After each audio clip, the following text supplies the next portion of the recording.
Tapi terkait dengan sistem episkopal tadi yang ya mungkin kita bisa kembangkan sesuai yang Pak Diki bilang sebagai hikmat di dalam perkembangan gereja.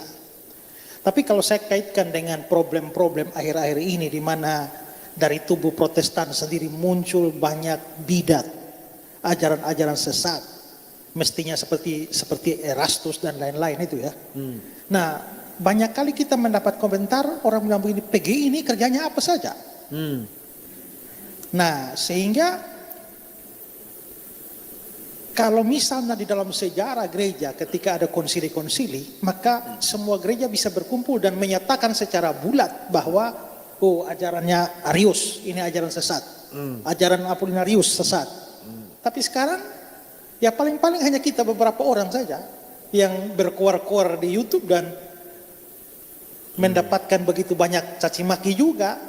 Karena tidak ada sebuah otoritas gereja di dalam kalangan Protestan yang bisa berdiri dan menyatukan semua gereja untuk menyatakan nih ajarannya Erastus ajaran sesat.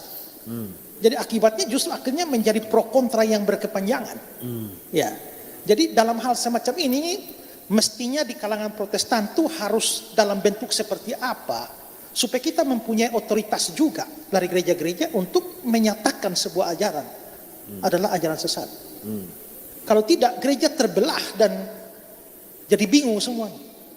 Sementara yang lain menganggap bahwa waduh ini Pak Erastus hamba Tuhan yang mengajarkan kebenaran. Sementara itu Pak Diki bilang ini sesat, Pak Esra bilang sesat, Muriwali bilang sesat, yang ini bilang tidak, kita bingung.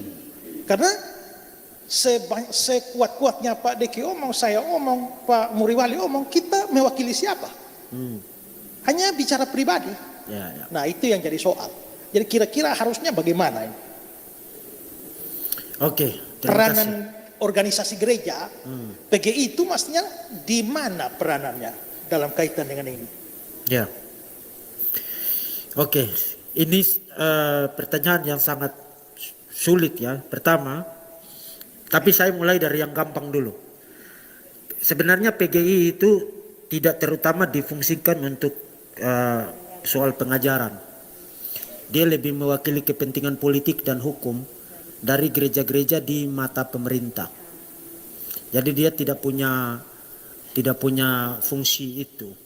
Itulah sebabnya kalau kita berharap PGI untuk bersuara soal hal-hal begituan agak sulit ya. Agak sulit.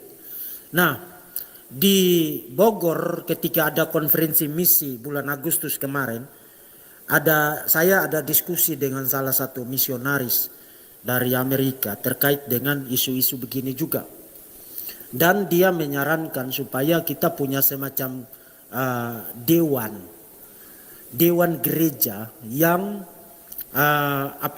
dipilih dari berbagai denominasi yang ada khusus untuk mengawasi pengajaran yang beredar. Sehingga ketika muncul orang-orang yang nyeleneh kemudian mengajarkan ajaran sesat sambil mengklaim bahwa ini dasarnya dari Alkitab, tidak perlu bapak-bapak gereja, tidak perlu konsili, kita perlu ada dewan itu.